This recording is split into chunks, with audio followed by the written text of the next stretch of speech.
Isasara ng mga residente ng isang barangay sa Bocaue, Bulacan ang isang tindahan na nagbebenta ng LPG tank. Pinabayaan daw kasi ng may-ari na sumingaw ang isang tangke na kanilang ibinebenta. Ito ang isyong kulang sa pansin.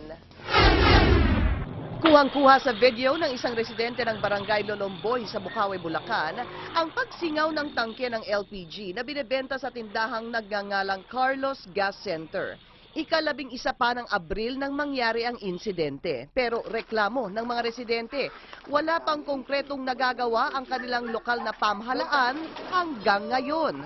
Kaya mo bang bayaran lahat ng buhay ng pamilya ko? Kaya mong palitan? Hindi namin kailangan ng maraming pera. Ang importante ang buhay ng tao.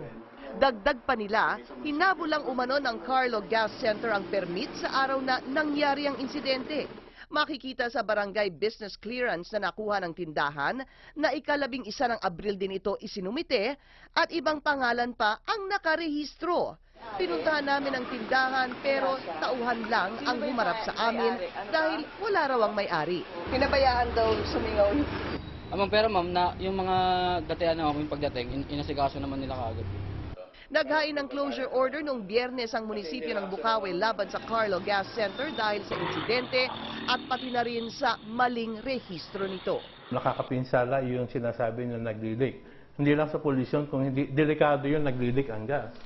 Pwedeng biglang magsiklab yun.